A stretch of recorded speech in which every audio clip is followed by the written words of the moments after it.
Sumisilang ka sa mundong ito, laking tuwa ng magulang mo, at ang kamay nilang iyong ilaw.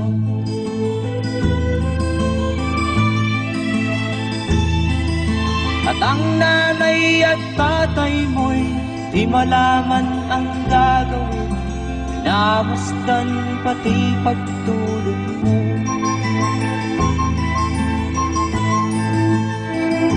At sa gabi nagpupuyat ang iyong nanay sa pagtimpla ng gatas mo.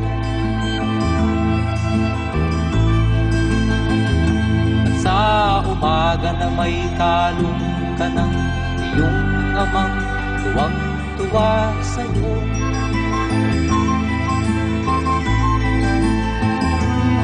Ngayon nga ay malaki ka na, nais mo'y maging malaya, di man sila payag, walang magagawa.